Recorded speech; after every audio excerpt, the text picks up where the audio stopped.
pensado en torno a los grandes ejes de la historia económica. En esta selección de grandes ejes han correspondido a trabajos en torno al desarrollo industrial, a empresas y empresarios, al mundo del trabajo y a temas relacionados con la inmigración española. Voy a presentar a quienes están con nosotros: la doctora Mirta Lobato, el doctor Claudio Bellini, la doctora María Inés Barbero y el doctor Alejandro Fernández. Todos ellos son especialistas en las áreas que han encargado, tienen una producción muy prolífica y además conocen muy bien cada uno de los planteos actuales, los debates proyectados hacia el futuro, y de eso queremos que nos hablen un poco. Con un panel de gente tan destacada como forma de encarar este diálogo con ellos, que va a ser de 25 minutos para cada uno tendrá 25 minutos para exponer, así que podrán contarnos algunas cosas, seguramente los temas que les parezcan de mayor interés. Mi idea es que empiece el doctor Bellini hablándonos sobre industria, que siga contándonos sobre su métier y los trabajos que está encarando la doctora María Inés Barbero, empresas y empresarios.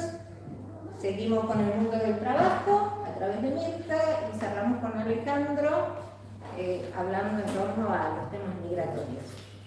Si les parece, empezamos. Bueno, vamos a empezar entonces con Claudio. Voy a hacer una breve semblanza de Claudio. En todos los casos es sumamente acotada, pero bueno, creo haber rescatado lo más importante. El doctor Claudio Bellini es doctor por la Universidad de Buenos Aires, es investigador del CONICET en el Instituto Ravignani, participa del programa de estudios de Historia Económica y Social Americana, también del Centro de Estudios Económicos de la Empresa y el Desarrollo en la Facultad de Ciencias Económicas, obviamente es profesor en las Facultades de Ciencias Económicas y de Filosofía y Letras de la Universidad de Buenos Aires, y se desempeñó en la maestría en Historia en el Instituto de Altos Estudios Sociales, IDAES, aquí en la UNSAM. Su área de investigación obviamente se vincula al mundo industrial.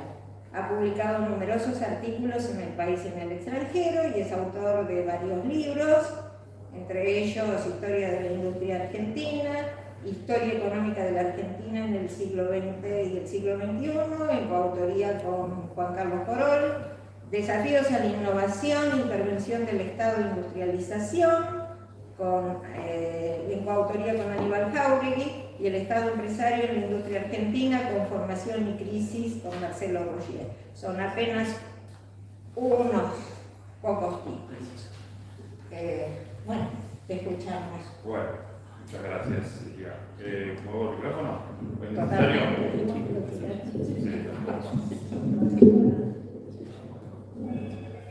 Bueno, en primer lugar quiero agradecer a Julio Gendelegian y en su nombre con el comité de la Asociación Argentina de Historia Económica por haber pensado mi participación en esta mesa, en este panel con destacados especialistas. Me toca el tema precisamente de la historia industrial, que ha sido el tema en el cual me he especializado desde mis estudios doctorales. La historia industrial reconoce una larga tradición en nuestra historiografía. Los primeros estudios sobre la historia del sector se inscribieron casi contemporáneamente al proceso de industrialización. En las décadas centrales del siglo XX, ingenieros, economistas y proveedores estudiaron el complejo proceso de industrialización en Argentina, sus avances y retrocesos. Como sabemos muy bien, el camino lo iniciaron Adolfo Dorman y Ricardo Ortiz, a los que luego se sumaron economistas como Ferrer, Díaz Alejandro, Jorge Schwarzer, e historiadores, algunos de ellos economistas, Jorge Conde, José Carlos Quedamonte, Ezequiel Gallo, entre otros, que analizaron el tema de esas décadas y buscaron en las particularidades del desarrollo industrial las claves que podían explicar los problemas del desarrollo económico de la Argentina en el siglo XX. Desde la rica y compleja tradición marxista local, pasando por el estructuralismo cepaliano y otras teorías del desarrollo, hasta los trabajos de investigación histórica influenciados por la teoría del bien primario portable y la escuela neoclásica, se multiplicaron entonces los estudios sobre los orígenes de la industria moderna en la Argentina. Esas investigaciones, que fueron publicadas en los años 60 y 70, polemizaron sobre el tema y ofrecieron interpretaciones divergentes sobre el origen de la industrialización, las trabas impuestas al desenvolvimiento industrial, los alcances y límites de ese proceso. Tres fueron las preguntas centrales de esa historiografía, muy abundante en términos relativos para la historiografía argentina de esa época. En primer lugar, la caracterización del proceso de industrialización. Si había habido una industrialización, algo así que pudiera llamarse industrialización en la Argentina, o solo un complejo y difícil proceso de diversificación productiva. En segundo lugar, la pregunta sobre los actores. Fundamentalmente, si había existido en algún momento de la historia argentina una burguesía industrial con intereses diferenciados y opuestos a la burguesía agraria o a la clase dominante. Esta pregunta, por supuesto, contenía toda una dimensión política fundamental, que estaba vinculada a la posibilidad de una alianza de clases entre estos sectores, pensaba entonces en la Argentina de los años 50 y 60, entre la burguesía industrial y la clase trabajadora, con la burguesía nacional y la clase trabajadora. Y la tercera cuestión que vertebró esos primeros debates estuvo centrada fundamentalmente en el papel del Estado en el proceso de industrialización. Fundamentalmente la pregunta sobre si el Estado argentino había sido, durante el periodo exportador, un Estado librecambista o había impulsado políticas proteccionistas, ¿no? Y sobre todo si se había logrado luego de la segunda mitad del siglo XX aplicar algo así como una política industrial, ¿no? Si se había consolidado la política. En suma, el debate sobre la industrialización argentina se había convertido en un tema clave para economistas, historiadores, también sociólogos. En gran medida porque en los años 50 y hasta los años 70 el desarrollo económico se asimilaba al proceso de industrialización, es decir, al desenvolvimiento de una industria manufacturera diversificada e integrada fronteras adentro. Sin embargo, hacia los años 80, en el momento en que se funda la Asociación Argentina de Historia Económica, el tema había perdido el interés de las décadas, que había concitado en las décadas previas. La crisis de la industrialización sustitutiva de importaciones, inducida por la drástica apertura comercial y financiera de finales de los años 70, en la dictadura, o provocada por el agotamiento del modelo según otra perspectiva analítica, y la desilusión que generaba en toda América Latina la industrialización trunca, deformada, limitativa, según algunos analistas, como sendero de desarrollo, parece estar por detrás de esa pérdida de interés de los historiadores.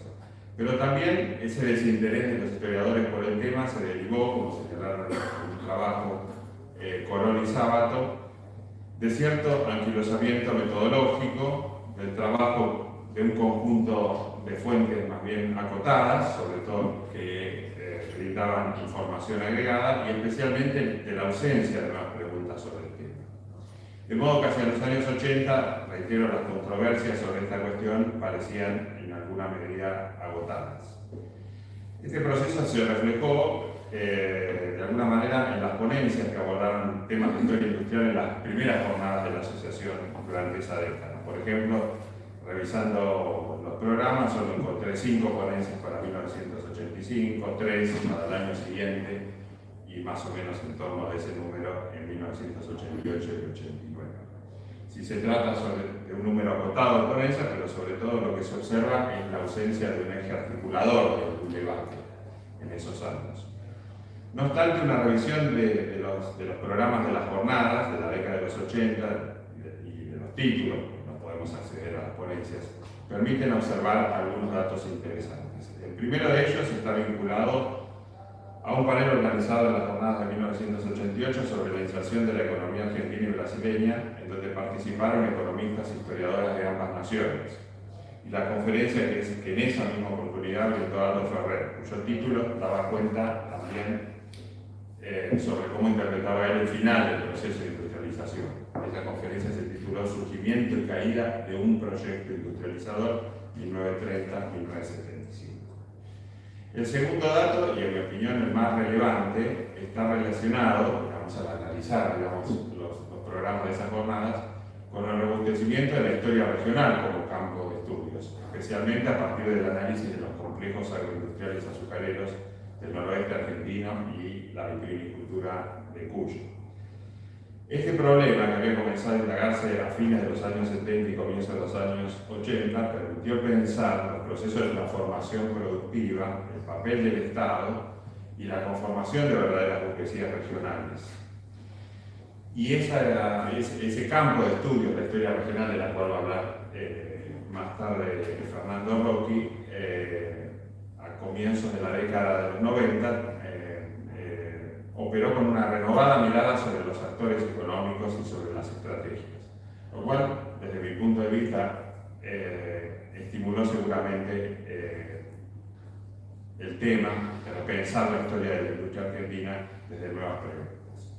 La década de los 90 constituyó una bisagra en la historiografía industrial, particularmente porque se abrieron pasos a nuevas preguntas, enfoques, metodologías e influjos teóricos más heterogéneos, y por lo tanto menos rígidos y más ricos que los utilizados previamente. Por ejemplo, la pregunta sobre la existencia de una burguesía industrial como agente histórico del proceso se dio en lugar al análisis de las estrategias empresariales.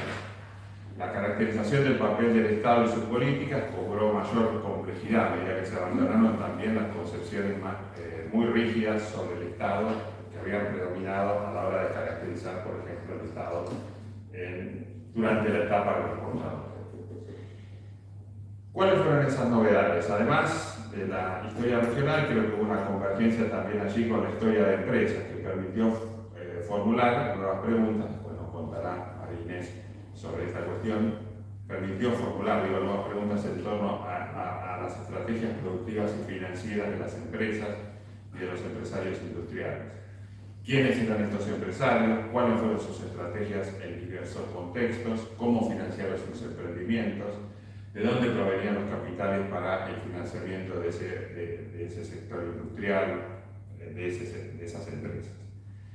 Por cierto, no resulta casual que el renacimiento de la historia industrial en los años 90 haya estado vinculado a la historia de empresas.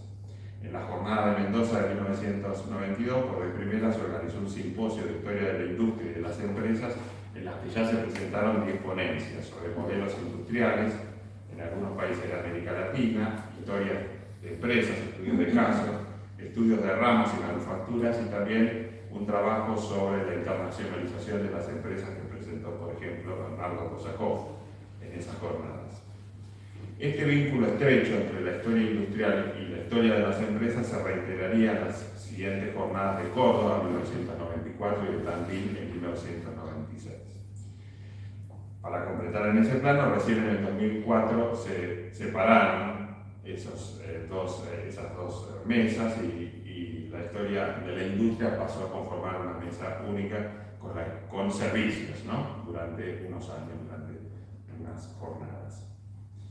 En la segunda mitad de los 90, la renovación de estudios sobre la industria se acentuó, y me permito aquí destacar la tesis doctoral de Fernando Rocchi, que revisó el periodo exportador, el más analizado por la historiografía, combinando nuevos enfoques, al centrarse en el desempeño de las grandes empresas, al pensar el problema de la conformación de un mercado nacional y de las estrategias empresariales, sobre todo de los porteños, de los empresarios porteños para conquistarlo, y al analizar el tema de la historia desde la perspectiva de la historia del consumo.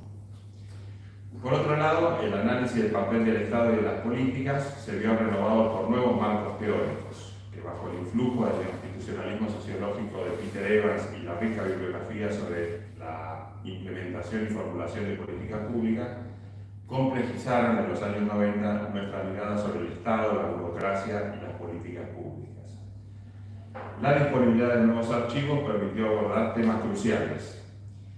Nuevos archivos sobre todo de las empresas públicas privatizadas o liquidadas en los años 90. Estos temas se vieron renovados a partir de nueva evidencia empírica. Me refiero a la problemática central del financiamiento industrial, en donde se destacaron los trabajos, las investigaciones realizadas sobre el Banco de la Provincia de Buenos Aires y el Banco Industrial de Noemí Girbal y de Marcelo Ruller, quienes avanzaron sobre el periodo ya del primer peronismo en los años 60. También fue revisado el papel del Estado empresario, con el análisis de algunas de las principales empresas públicas industriales nacionales y algunos casos de empresas públicas provinciales en el sector industrial. Si las viejas preguntas se dieron paso a otras cuya respuesta requería necesariamente interpretaciones más complejas y matizadas y la exploración de nuevas fuentes, también hubo un cambio en la escala de análisis.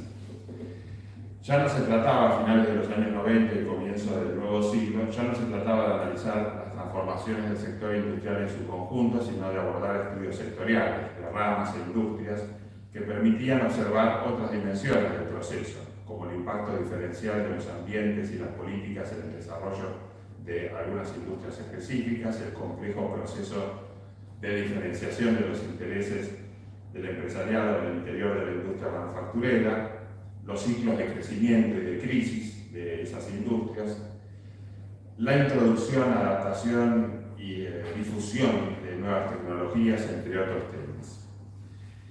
En esta renovación, sobre todo a comienzos del siglo XXI, las investigaciones avanzaron sobre periodos escasamente indagados, como los años del peronismo, a excepción de la cuestión del financiamiento industrial, y los años 60.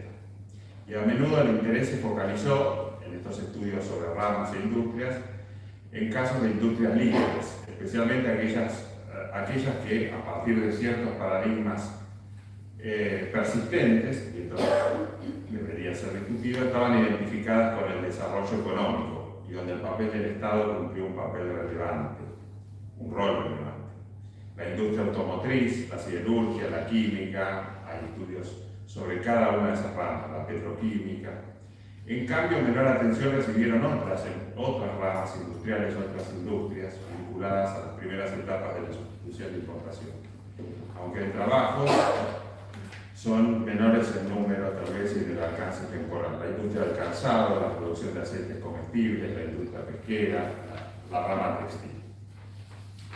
A partir de esta renovación de enfoques y de preguntas, se realizaron nuevas investigaciones también sobre el periodo del exportador, mostrando que a nivel de historia de las ramas e industrias, el proceso de crecimiento industrial de ese periodo había adquirido cierta complejidad.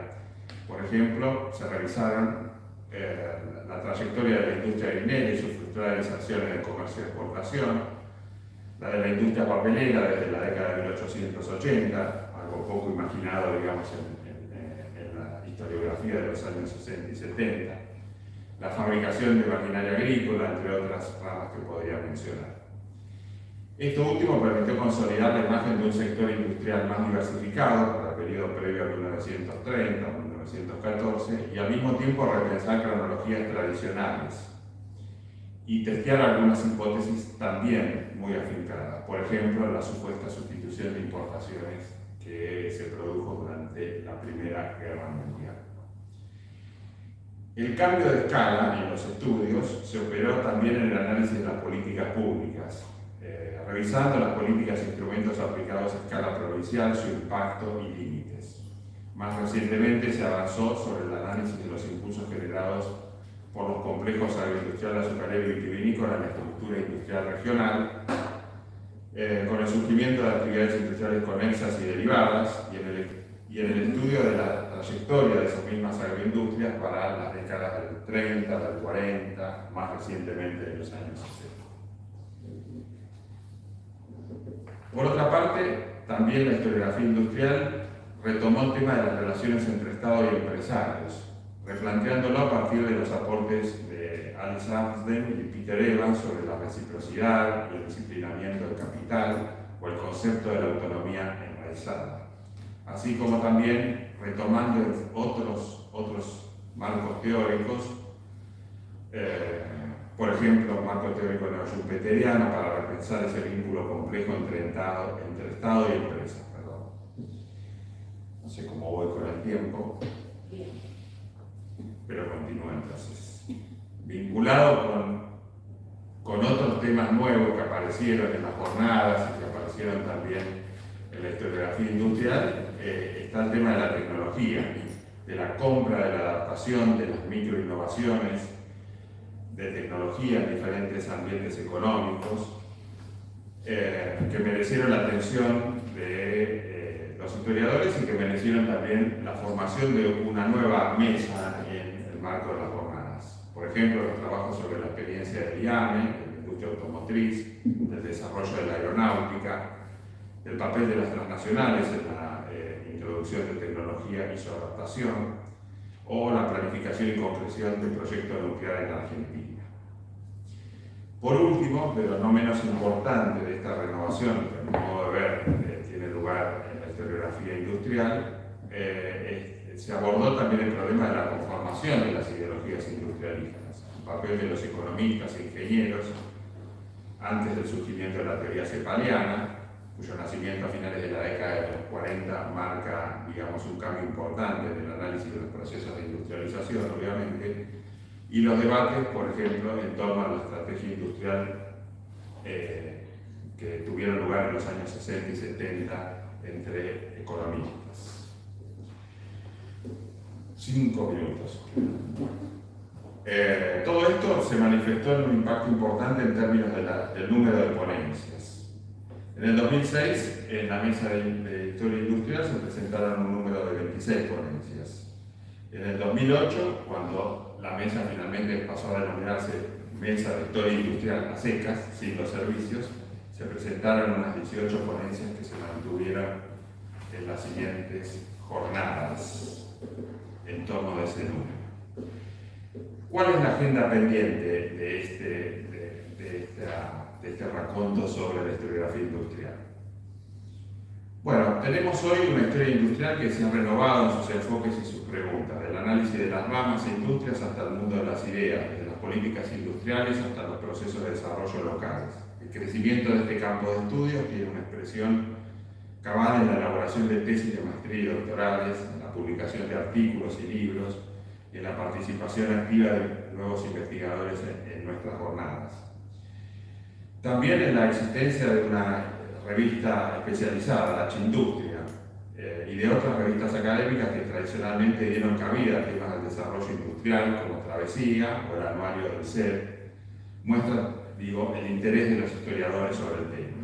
Hoy contamos también con 2 publicaciones, 2 libros, una compilación dirigida por Marcelo Ruggieri, un libro de mi autoría, que a partir de los avances de conocimiento histórico sobre el proceso de industrialización muestran, por un lado, una síntesis y una interpretación, a mi modo de ver, creo, renovada sobre el proceso de industrialización. No obstante, los avances del campo se han visto de alguna manera circunscritos a ciertos periodos y ciertas problemáticas. Las investigaciones se centraron particularmente en el periodo de los portadores de la ISI, pero no ha habido mucha renovación, no ha habido renovación en los estudios para periodos previos, el mundo colonial y la primera mitad del siglo XIX, donde contamos con estudios muy tradicionales, muy clásicos, publicados en los años 60 y 70.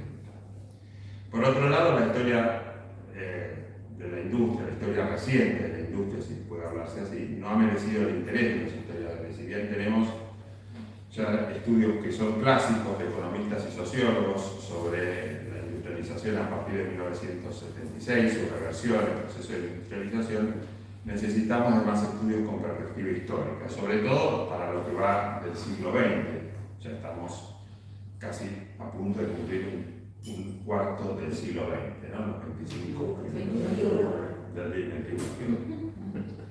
Me parece imprescindible en ese sentido diversificar, las investigaciones a niveles de ramas, industrias, empresas, y revisar también el proceso de desindustrialización, el diálogo con la historiografía latinoamericana y con la literatura internacional para poder comprender mejor las particularidades y similitudes de ese proceso de industrialización con los procesos globales impulsados por las transformaciones del capitalismo, los cambios tecnológicos y la organización de la producción. Creo que me queda muy poquito. Bueno, bien, voy a aprovecharlo bien. requieren atención, un poco vinculado a la agenda pendiente. Creo que un problema central, que sigue siendo central y que requiere más atención, es el problema del comercio exterior, de cómo pensamos la industria vinculada al sector externo de la economía, al comercio exterior. Conocemos muy poco sobre los complejos vínculos entre las importaciones y el crecimiento industrial. La cuestión está relacionada obviamente con la inversión, con la importación de tecnología, la competencia de productos importados, el papel de las políticas comerciales. Se están realizando investigaciones de largo aliento sobre el tema. Cristina Reyes está trabajando sobre el tema, sobre la cuestión arancelaria, un tema difícil también de analizar. Y también para el periodo posguerra se están realizando investigaciones sobre las políticas de administración del comercio exterior, empezando por el control de cambios.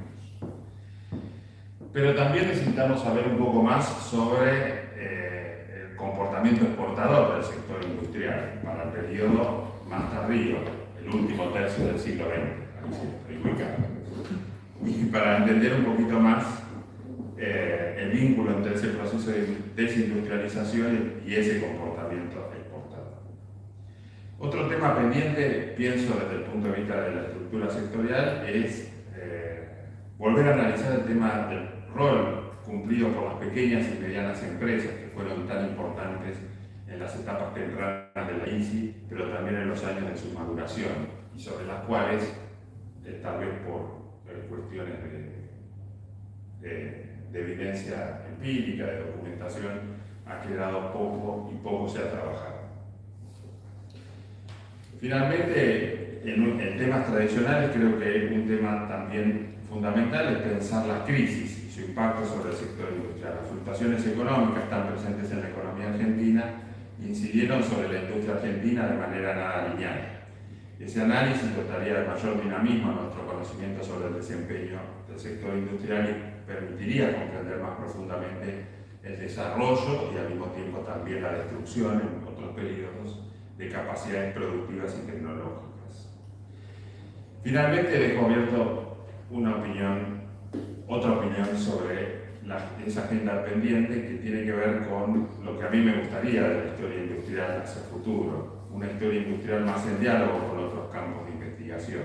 Solamente las voy a nombrar para acabar mi intervención. En primer lugar, los estudios de género. Creo que ha habido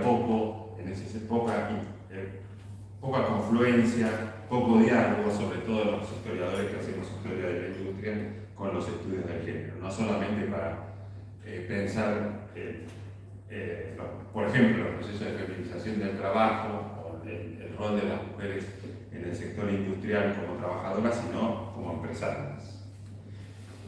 Una cuestión más y ya termino. Tampoco la historiografía industrial ha abordado temas relativamente más recientes del campo de la historia ambiental, es decir, de pensar el impacto que tiene o el impacto que tuvo el proceso de industrialización sobre el ambiente, sobre nuestro medio ambiente. Obviamente los estudios de historia regional pusieron en diálogo desde comienzos la historia y el territorio, pero por ejemplo, en los trabajos que tenemos sobre la principal aglomeración industrial del país en torno de Buenos Aires, y ya termino, apenas se interrogaron sobre cuestiones que se puedan vincular a la historia ambiental.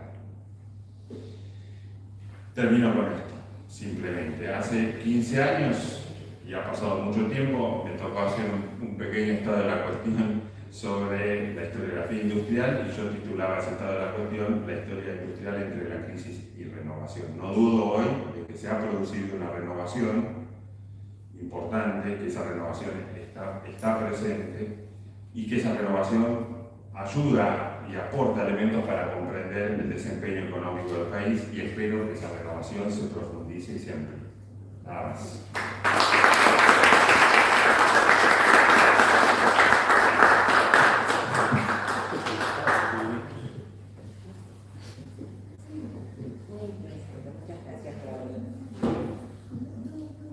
Vamos a pasar a escuchar a Marinés Barbero.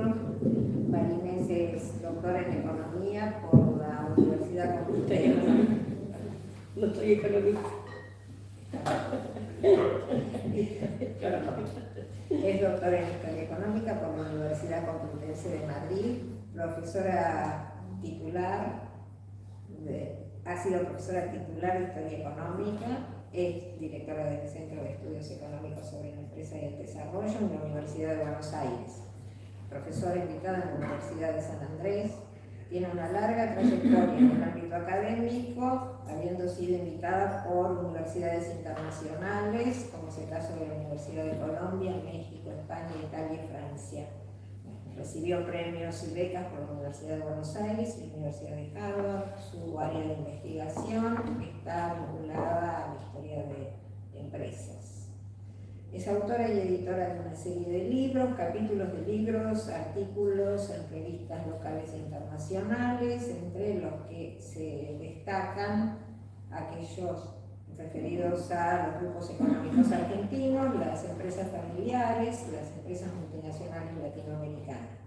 Mencionamos apenas algunos, por ejemplo, multinacionales latinoamericanas en perspectiva comparada, teoría e historia, reinvención permanente, una estrategia del Grupo Unión, historia económica mundial, que es un referente para todos los que hacemos o dictamos historia económica, Grimoldi, 120 años. Bueno, te escuchamos. Muchas gracias, Silvia. Buenas tardes a todos y a todas. Antes que nada, al igual que Claudio, quiero agradecer a Julio y a los miembros de la asociación que organizaron este evento por haberme invitado a hablar sobre el desarrollo de la historia de empresas, empresarios y empresarias en Argentina en los últimos 40 años. Es un tema con el cual me siento muy identificada e involucrada, y lo que voy a tratar de hacer es de cumplir de alguna manera lo que proponía Julio en un email que decía una reflexión sobre cómo fueron cambiando las preguntas y los objetos de estudio en estos 40 años, en qué situación y orientación estaba el eje temático asignado y cómo fue variando hasta la actualidad con alguna proyección a futuro. Quiero señalar que mi presentación se va a centrar necesariamente en algunos temas, porque no sé si la historia de empresas es tan importante, pero como es mi especialización tengo mucho para decir. Y además voy a omitir sobre todo nombres propios, porque no quiero ser injusta con nadie, así que apenas van a aparecer algunos que sí están en todas las reseñas publicadas en mis balances que realicé de forma individual o con otras personas sobre esta disciplina. Para organizar la exposición voy a elegir 3 momentos: 1995, 2006 y 2018. ¿Por qué? Porque fueron años en los que se publicaron balances historiográficos y entonces pueden ser también vistos como hitos para identificar las principales transformaciones que sufrió la historia de empresas o que experimentó la historia de empresas o empresarial argentina a lo largo de 4 décadas. El primer punto que me parece esencial para destacar es que estos 40 años de la asociación coinciden de alguna manera con la etapa en la cual la historia de empresas o historia empresarial, que son las dos expresiones que más se utilizan, se fue convirtiendo en una disciplina reconocida como tal en el mundo académico de la Argentina. Proceso que se fortaleció sobre todo a partir de la década de 1990 y que en la trayectoria de la asociación se plasmó, como recién dijo Claudio, el primer simposio sobre historia de la industria y historia de empresas en las jornadas de Mendoza en 1992. Esto no significa que en jornadas previas no se hubieran presentado trabajos que podemos considerar como pertenecientes al campo de la historia de empresas, pero aún no se reconocían como parte de él, aunque trataran sobre comerciantes, sobre familias terratenientes, sobre empresas y empresarios de distintos sectores de la actividad económica o de las burguesías provinciales o latinoamericanas. En los 2 primeros balances historiográficos que se publicaron a mediados de la década de 1990, uno escrito por Raúl García Heras y otro de mi autoría, perdón que voy a ser un poco autorreferencial con esto, pero no tengo alternativa. Bueno, en estos balances primero se indicaba que si bien la historia empresarial tenía todavía un desarrollo muy limitado en la Argentina, existía ya una cantidad no despreciable de publicaciones que, más allá de que se definieran como parte o no de la historia empresarial, se ocupaban de estudiar a empresas y empresarios en perspectiva histórica. Mientras la U se centraba en las contribuciones de historiadores, extranjeros o locales, yo buscaba antecedentes también en otras disciplinas, en particular la economía, la sociología, en trabajos escritos por ingenieros. Me parecía que no había suficiente cantidad de trabajos históricos y que había que bucear también en escritos de representantes de otras disciplinas que le dieron siempre a la historia de empresas un marco muy interdisciplinario. Más allá de las diferencias de enfoque, que mirábamos más uno y otro, ya podía advertirse que si bien todavía en una fase muy preliminar y con muchas falencias, la historia empresarial en Argentina iba avanzando lentamente desde mediados de los 80, favorecida en parte por el contexto nacional y el retorno de la democracia, también por los cambios en los paradigmas historiográficos de los cuales que mencionaba hoy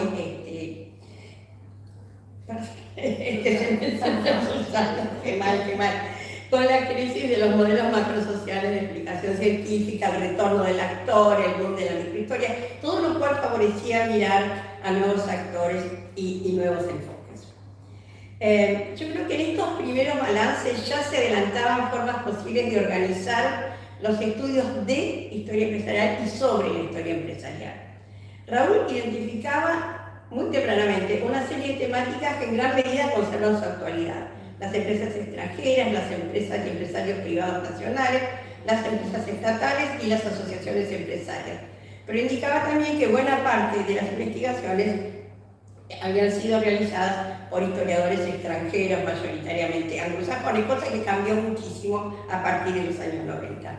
Yo, por mi parte, diferenciaba los estudios sobre empresarios de las publicaciones sobre empresas. En el caso de los empresarios, buscaba identificar las preguntas que habían guiado las investigaciones, en particular aquellas que apuntaban a dilucidar el rol de los empresarios en los procesos de desarrollo y, en el caso argentino, también su posible responsabilidad en el desarrollo frustrado del país. También destacaba la presencia de otros temas presentes en las investigaciones ya tempranamente, como los estudios sobre la cúpula empresarial, sobre las asociaciones gremiales empresarias o la relación entre inmigración y emprendedurismo. Y en lo relativo a las empresas, ya para entonces se publicaban los primeros estudios de caso que abrían nuevas perspectivas y ofrecían abundante evidencia empírica para reflexionar sobre las características de las firmas y los empresarios locales. Y acá quisiera así nombrar a una institución, el CICEA, a Jorge Schwarzer, a Jorge Sábato, también a Leandro Gutiérrez, que no están, pero que fueron pioneros en los trabajos, más allá de que yo no siempre coincidiera con sus propuestas. Entonces, en una síntesis muy apretada de esta primera etapa, podría decirse, primero, que se formulaban grandes preguntas y se proponían grandes generalizaciones sobre la relación entre empresarios y performance económica, pero no se contaba aún con evidencia empírica suficiente como para ofrecer respuestas adecuadamente fundamentadas. Segundo, que se avanzaba en el conocimiento de la historia del mundo empresario local, aunque todavía de modo fragmentario, sobre todo mediante estudios de casos de empresas, de empresarios o de asociaciones empresariales. ¿Cuál era la situación 10 años después, ya con el segundo balance? Bueno, los años 90, como dije, fueron el escenario del despegue de la disciplina, no solo porque se multiplicaron las investigaciones y las publicaciones, sino sobre todo porque los trabajos sobre empresarios y empresas comenzaron a ser percibidos como parte de un campo de estudio definido a partir de una tradición, por ejemplo, nace en la década de 1920, de un corpus de publicaciones, sobre todo en el extranjero, y de ciertas herramientas conceptuales y metodológicas, aunque no siempre fueran asumidas por los historiadores argentinos. La historia de empresas, definida como el estudio de la evolución histórica de los sistemas empresariales, de los empresarios y de las empresas, así como su interacción con sus contextos económicos, políticos y sociales, obtenía su reconocimiento en la historiografía local. Fue una etapa en la que se fortalecieron los vínculos con colegas de otros países, favorecidos sin duda por el 1 a 1 y la posibilidad de participar en congresos internacionales, y en los que se fueron anudando lazos sobre todo con historiadores iberoamericanos que prosperarían en la década siguiente con la formación en 2006 del Grupo Iberoamericano de Estudios Empresariales e Historia Económica. La asociación también fue escenario de este tipo de colaboraciones. Por ejemplo, en 1996 en Tandil, en las jornadas organizamos con Mario Cheruti un simposio sobre historia empresarial en sociedades de industrialización tardía, en el que participaron historiadores de distintos países. No tuvimos demasiado éxito, en parte por lo incipiente de la disciplina, pero creo que el motivo principal fue que a la misma hora y en el aula contigua funcionaba un simposio sobre la crisis del capitalismo contemporáneo. El reconocimiento a la historia de empresas como disciplina se plasmó también en las jornadas de la asociación, ya que además de los simposios, como recién mencionó Claudio, desde las jornadas de Tucumán en 2004 se contó con mesas generales sobre historia de empresas y empresarios, a la vez que en otras mesas también se presentaron trabajos sobre esta temática, la historia agraria, de la industria, los servicios, la innovación del cooperativismo. Las jornadas cumplieron un papel clave para difundir las investigaciones, facilitaron los contactos entre investigadores de distintas regiones del país e incluyeron numerosas presentaciones sobre historias de empresas y empresarios del interior en diversos sectores de la actividad económica, el tema que también se mencionó hoy a la mañana. En el volumen compilado por Jorge Germán en 2006 sobre la historia económica argentina en la encrucijada, balances y perspectivas, producto de un seminario organizado en el año anterior por la asociación, la sección Negocios y Familias incluía ya 3 capítulos, uno sobre familias, negocios y empresas, otro sobre historiografía de la gran propiedad y la pequeña explotación rural, y un nuevo balance a mi cargo en el que traté de sintetizar la trayectoria y los temas en debate en la historia empresarial en las 2 décadas precedentes. Allí destacaba una serie de cambios visibles desde principios mediados de los 90 en adelante. Por una parte, la multiplicación de las investigaciones y publicaciones acompañada de una creciente renovación temática. Predominaban los trabajos sobre empresas industriales y de servicios, sectores en los que se sumaron numerosas y valiosas contribuciones.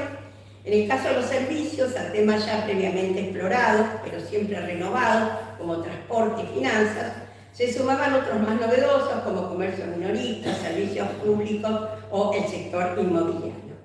Se destacaban también, en lo que yo digo en esta reseña 2006 y los 20 años precedentes, las investigaciones sobre grupos económicos, tema clave para la comprensión de las grandes empresas argentinas, sobre empresas públicas, otro tópico central, sobre asociaciones gremiales empresarias y sobre dimensiones sociales y culturales de la empresa, como las redes sociales y parentales, las condiciones de trabajo en la fábrica, el paternalismo empresario, inmigración y emprendedurismo, y alguna publicación de Milita muy poquito sobre empresa y género. Asomaban también algunos estudios comparados sobre trayectorias de empresas, sobre estrategias publicitarias, sobre innovación tecnológica o sobre relaciones empresariales.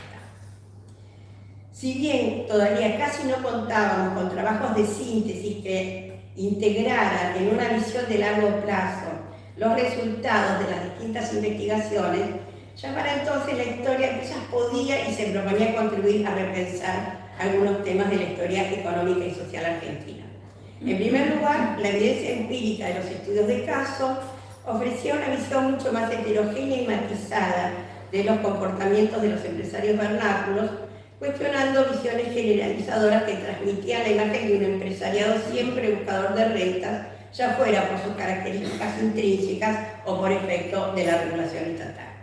En segundo término, reflejaba la relevancia de los grupos económicos diversificados como forma de organización de la gran empresa, considerada no como una anomalía, sino como un fenómeno común a las sociedades de desarrollo tardío y no solo. Los estudios sobre empresas públicas revelaban no solo una larga trayectoria desde las últimas décadas del siglo XIX, sino también los procesos de conformación de burocracias estatales, al igual que diferencias en el accionar de compañías de diversos sectores. Y las investigaciones sobre el empresariado industrial permitieron una lectura renovada sobre la industrialización en el largo plazo, proponiendo incluso nuevas periodizaciones y una visión distinta sobre el rol de los empresarios manufactureros. También para mediados de la primera década del nuevo siglo, la historia de empresas asistía a una renovación generacional. Los mayores seguíamos muy activos, pero en paralelo, historiadores más jóvenes habían defendido sus tesis de doctorado, publicaban trabajos y participaban como expositores o como coordinadores en las jornadas de la asociación. Ello contribuyó a la renovación temática y metodológica, a la construcción de nuevas redes con historiadores de otros países, y fue clave también para la creación en 2004 de la red de historia de empresas y la publicación de su boletín virtual. Y en una síntesis apretada de esta segunda etapa puede decirse que la historia de empresas se había afirmado como una disciplina reconocida en la historiografía argentina, se había ampliado notoriamente la producción en términos cuantitativos y cualitativos, con una mayor diversidad temática y metodológica, y los resultados de las investigaciones históricas permitían ya revisar, cuestionar o ampliar el conocimiento previo sobre empresas y empresarios en la Argentina. En 2017, el último hito, se publicó en el 18, escribimos con Andrea Lluch y Daniel Moyano, integrantes de dos nuevas generaciones, un nuevo balance historiográfico, incluido en un volumen colectivo sobre la nueva historia económica de la Argentina. Y lo voy a usar como base para completar la reflexión acerca de cómo fueron cambiando las preguntas y los objetos de estudio a lo largo de estas 4 décadas. En ese balance buscamos sobre todo sintetizar los avances logrados a lo largo del nuevo siglo, del siglo XXI, en el periodo en el que los contenidos de las investigaciones se habían ido ampliando y renovando, tanto en los temas estudiados como en las nociones teóricas de referencia y las metodologías utilizadas. Por una parte, lo relativo al rol de los empresarios en la performance económica argentina, junto al tradicional y aún vigente debate sobre innovación o búsqueda de renta, consideramos otras temáticas como el grado de cohesión de la élite empresarial o los estudios recientes sobre la élite económica desde una perspectiva sociológica. Destacamos las contribuciones de la historia de empresas a estos temas a través de los estudios de casos, del análisis de redes, de los trabajos sobre empresarios inmigrantes o de las biografías, ofreciendo siempre una imagen del empresariado más diversa y menos homogénea. Por otra parte, presentamos una síntesis de los principales avances en los estudios sobre los formatos organizacionales de las empresas, centrándonos en las investigaciones sobre grupos económicos, sobre empresas familiares y familias empresarias, sobre empresas extranjeras, multinacionales latinoamericanas, pequeñas y medianas empresas y Estado empresario y empresas estatales, retomando, como dije al principio, en gran medida lo que ya había propuesto Raúl en el 95. Pero temas sobre los cuales había avanzado muchísimo la investigación desde entonces. Por otra parte, presentamos una síntesis de los principales avances en los estudios sobre los formatos organizacionales de las empresas, centrándonos en las investigaciones sobre grupos, sobre todos estos formatos que mencioné, porque creo que estoy repitiendo. En las investigaciones sobre grupos económicos, empresas familiares y familias empresariales, empresas extranjeras, multinacionales latinoamericanas, pymes y Estado empresario, empresas estatales. ¿Qué contribuciones ofrecía para entonces nuestra disciplina y qué preguntas se formulaban? Considero que un primer aporte crucial de esta última etapa fue tratar de ofrecer visiones de largo plazo sobre la mayor parte de estos temas, que en parte sintetizaban y articulaban los resultados de investigaciones previas, en parte recurrían a nuevas investigaciones y nuevas fuentes.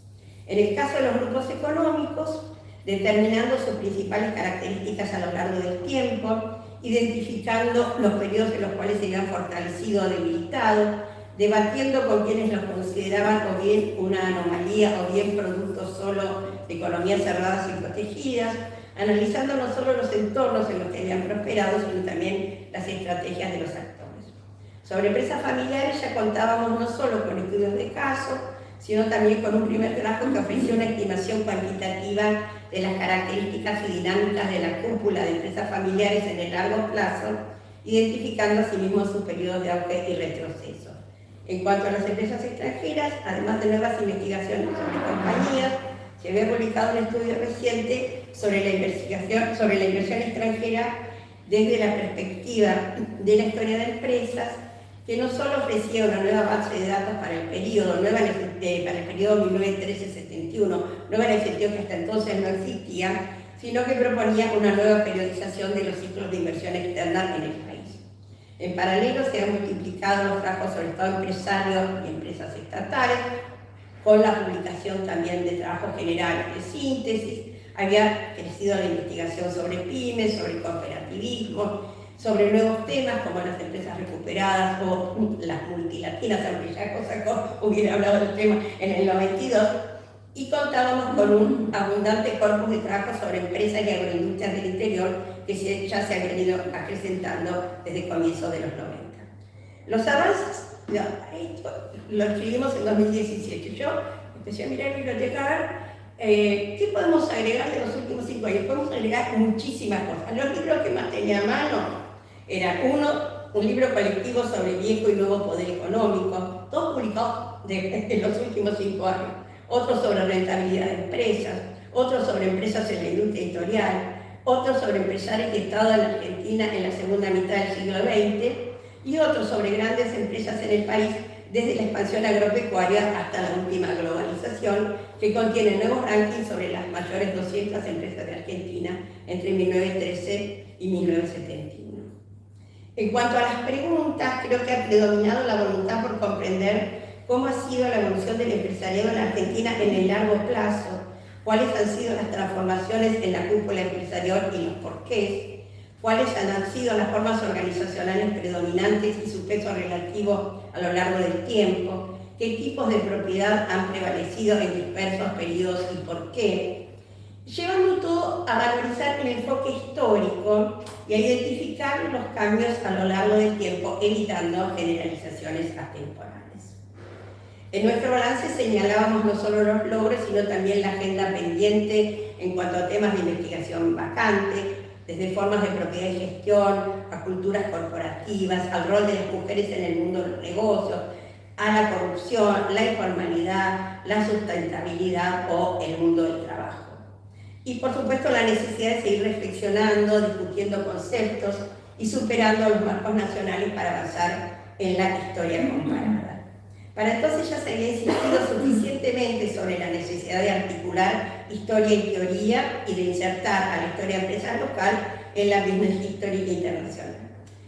Me interesa detenerme, perdón, pero no pasarme, en esta última cuestión, ya que mientras durante mucho tiempo habíamos insistido en la necesidad de incorporar a la historia de empresas argentina y latinoamericana las temáticas de la business history de los países más desarrollados, la propia evolución de la disciplina en nuestros subcontinentes, en Argentina y en otros países, y en otras economías emergentes, ha valorizado nuestros temas específicos que estaban casi ausentes o ocupaban un lugar muy marginal en el mainstream de la historia de empresas, como los grupos económicos, la empresa familiar, las empresas públicas, las relaciones entre empresarios y Estado, o el interés por el estudio de empresarios más que de empresas. Y de hecho, hoy se habla de una Alternative Business History que justamente incorpora todas las propuestas que se han ido elaborando en los márgenes de los países más ricos o de la historia económica de los países más ricos, incorporar esta Alternative Business History como algo necesario para renovar en general la disciplina. Creo que tenemos que mirar la trayectoria de la historia de empresa en la Argentina de una perspectiva más amplia, que la valorice no solo como una construcción colectiva, y quiero aclarar esto, es una construcción colectiva de varias generaciones de historiadores e historiadoras, y también parte de un fenómeno de más amplio alcance, que es el recorrido de la historia de empresas en Latinoamérica, con la cual, con cuya historia de empresas en la Argentina está en permanente contacto. Y lo último que quiero agregar es lo siguiente. Creo que en la agenda pendiente no solo habría que incluir una ampliación temática y metodológica y un mayor interés por lo que se publica en otros países, sino también la posibilidad de una mejor articulación de una historia de empresa que sea enfocada sobre todo en industria y servicios y en el periodo post-1870, buscando un diálogo mucho más intenso y fructífero con los historiadores que se ocupan de la historia colonial, de las primeras décadas independientes, de la historia agraria y, por supuesto, de todos los otros sectores que mencioné previamente. Quería marcar sobre todo la necesidad de valorizar la historia de empresas y empresarios agropecuarios y agroindustriales en un país que sigue dependiendo fundamentalmente de sus exportaciones primarias. No es que no haya habido contactos y colaboraciones, porque incluso se han plasmado en trabajos conjuntos, pero creo que todavía son escasas y que es un camino que todavía tenemos que recorrer. Muchas gracias.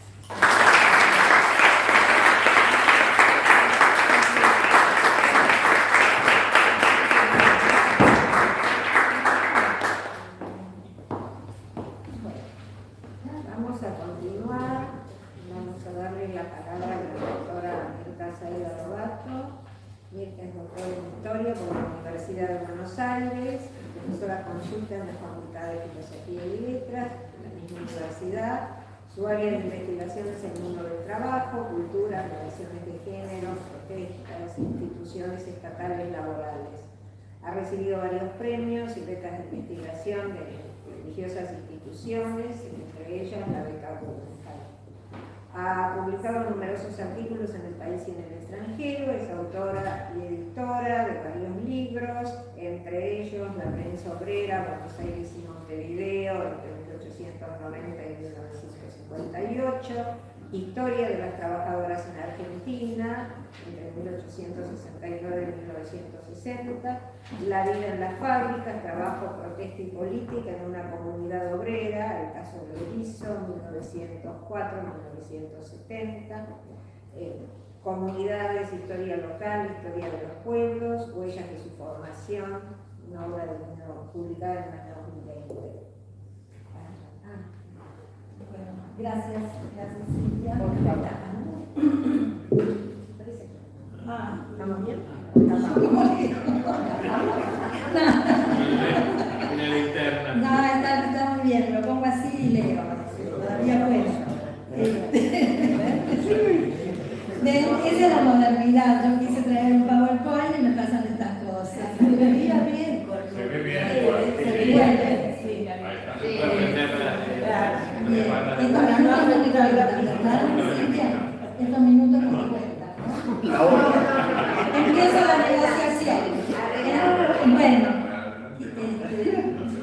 buenas tardes. Quiero, como los compañeros que me precedieron, la compañía. Quisiera empezar esta conversación agradeciendo a la organización, a las personas que organizaron esta jornada por invitarme a compartir con ustedes algunas ideas sobre cómo fue interrogado el mundo del trabajo en las jornadas de historia económica. Y también a ustedes por estar aquí. Quiero agradecer a Julio Gendregian por haberme facilitado los programas de esas jornadas, porque me parece que son valiosos documentos para construir la historia de la asociación. Ojalá puedan hacerla pronto, más allá de los testimonios que escuchamos. Y también quiero recalcar que estoy contenta de estar acá, estamos cara a cara, me parece que estamos recuperando algo que la tecnología nos ayudó y nos impidió al mismo tiempo. Yo le puse un título provisorio a esto, que se llama Los dilemas del mundo del trabajo en la historia económica en Argentina, porque es el eje que va a vertebrar mi exposición y francamente no sé si cumplí con la consigna que nos dio Julio. Creo que como vengo del mundo del trabajo, de la historia de las mujeres y de los estudios de género, soy un poquito más relevante. Bien. Entonces, lo que empezaría diciendo que la expresión mundo del trabajo puede caracterizarse como porosa. Pues, si bien es cierto que los materiales son densos, cuando uno los analiza como saberes situados en particulares contextos institucionales, políticos, sociales y culturales, presenta también la existencia de espacios vacíos, que se densifican a partir de los interrogantes. En esta presentación voy a realizar un breve comentario general, pues quiero concentrarme en los temas analizados en dos mesas que emergen en dos periodos bien distintos entre sí, pero que están unidos por el problema de lo que se entiende por trabajo. Y desde mi punto de vista, este es un eje importante de debate. En cuanto a los comentarios generales, ¿será así? Sí.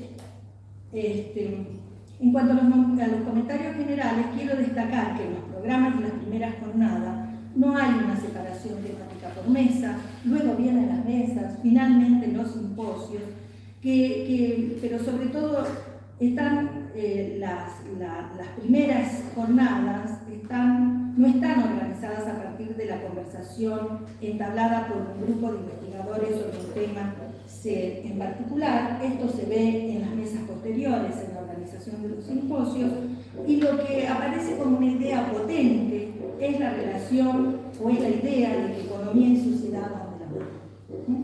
La historia económica y social, como se mencionó a la mañana, quizás convertida ya en una punta de lanza de la renovación contra la vieja historia, analizaba los nexos de las sociedades con los procesos productivos. Con los procesos productivos, decía, a ver dónde iba, y abordaba temas considerados como internacionales. Por ejemplo, yo estoy pensando en el caso inglés, en las influencias probablemente que más tengo, de los nexos entre industria e imperio, por lo menos en el recuerdo de Hobsbawm y sus influjos, y también de autores como Rodela a partir del Mediterráneo. Rodela aparece a la mañana también en los recuerdos de los que fueron protagonistas de la organización de la asociación. Estos vínculos entre historiadores económicos e historiadores sociales, y si vengo a hablar del mundo del trabajo, somos historiadores sociales, soy historiadora social, son visibles también entonces en esas primeras jornadas. Es decir, que en los tempranos años 80, las visiones sobre los nexos entre economía y sociedad fueron construyendo sólidas interpretaciones generales que con el paso del tiempo dieron lugar a visiones más fragmentadas, heterogéneas, y este parece ser un movimiento general en casi todos los campos. Sin duda, las investigaciones sobre la economía exportadora, puse ese cuadrito simplemente para que quede más gráfico, tal vez porque también nos acostumbramos a usar los PowerPoint en las clases, derivaron en sólidos estudios sobre la población, su inserción ocupacional y el fenómeno de la inmigración masiva. Acá seguramente vamos a poder conversar o dialogar dentro de un ratito. Y esto también se repite dentro de la industria. Quisiera sugerir en este punto que en esas visiones del conjunto, el mundo del trabajo o los trabajadores no constituyeron un eje específico de indagación, como tampoco fue un tema desarrollado, a pesar de su importancia. Sí lo fue, por ejemplo, el tema de las migraciones y qué hacían los trabajadores que inmigraban. Y aquí me parece que yo lo anuncio ya como un primer vacío, diría, de estos estudios sobre población, ¿qué pasa con las migraciones internas? ¿No? Es decir, que están estudiados los movimientos de población en términos de la migración internacional y no en términos de las migraciones internas, que me parece que recién en el último tiempo aparecen algunos trabajos, algunos de ellos muy interesantes. En un segundo momento, que está más relacionado con los desarrollos de la historia social, y aquí uno tendría que entrar en los debates más minuciosos de la historia social, cosa que no puedo hacer, se evidencia el paso de las interpretaciones generales a la fragmentación y la heterogeneidad, que es lo que también se ha señalado hasta ahora en parte, sobre el mundo del trabajo particularmente. Y es en 1985, en las jornadas organizadas en la Universidad Nacional de Rosario, cuando se presenta un simposio sobre movimientos sociales. Y acá esto podría ser considerado un eje de debate, porque movimientos sociales era lo que intentaba apartarse de lo que era la historiografía más tradicional de base marxista sobre el movimiento obrero, y entonces incorporar a diferentes actores. Entonces ahí, en esa mesa sobre movimientos sociales, para que ustedes vean la heterogeneidad de temas, aparecen cuestiones vinculadas con el trabajo en los yerbales, por ejemplo, el trabajo femenino, las primeras expresiones, sindicato y Estado, mutualismo y educación, y empresas culturales para los sectores populares, que sin duda es la presencia de PESA en esa mesa. En los años siguientes aparecen estudios sobre labradores, jornaleros y conchavados en la campaña rioplatense. Ustedes identifican claramente las investigaciones en tiempos de la colonia y en las primeras décadas del siglo XIX. Sindicatos en tiempos de Perón es la estrella, y costureras de Buenos Aires entre 1850 y 1910. Y se van definiendo temas y periodos que unen migraciones, estructura socioocupacional y mujeres en el mundo rural rioplatense en los siglos XVIII y XIX principalmente. No quiero extenderme demasiado en estas menciones, pero al mismo tiempo pretendo dar cuenta de que se van perfilando núcleos de investigación sobre determinados temas, como el mundo rural y sus sectores, inmigración e inserción ocupacional, como ya he mencionado, mercado de trabajo con sus derivas regionales a partir de la consolidación de grupos de investigación en diferentes universidades, y mujer y trabajo. Hacia 1992 se produce una mayor visibilidad de las investigaciones que comenzaron a desarrollarse en los años 80 y a consolidarse otras líneas de pesquisa un poco más antiguas.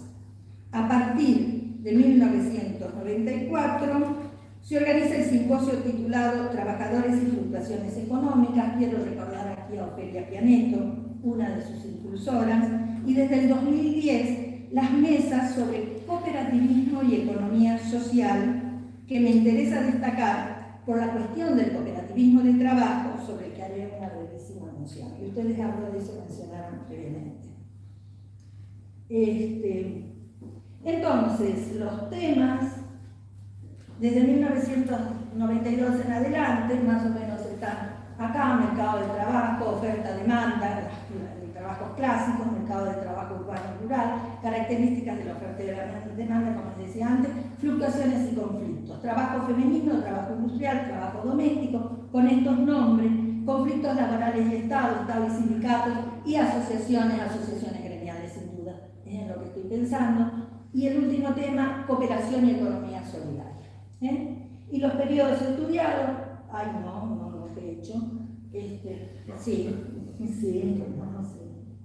Y los periodos estudiados, que son básicamente estos de 1880 a 1930, que tienen como eje la economía agroexportadora, que ya mencionaron, 1945, eje peronismo, y 1990-99, transformaciones neoliberales en términos generales. Ahora bien, si hasta ahora he mencionado temas y periodos sin detenerme en ello, quisiera hacer todo lo contrario, con lo que desde mi punto de vista es una discusión relevante sobre el mundo del trabajo.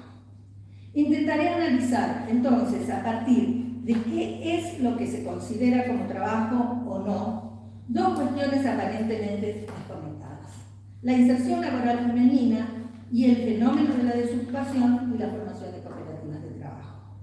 Lamentablemente no puedo desarrollarlas en profundidad, ustedes saben que el tiempo es limitado, pero no obstante, quiero partir de un texto, desde mi punto de vista bastante iluminador, de Edward Thompson, que se llama Tiempo, disciplina de trabajo y capitalismo industrial, pues allí él analiza los cambios en la percepción del tiempo y sostiene que las manecillas del reloj, regulando los tiempos de vida y de trabajo, incidieron en la configuración de una nueva disciplina que rompió definitivamente con la noción de orientación al quehacer.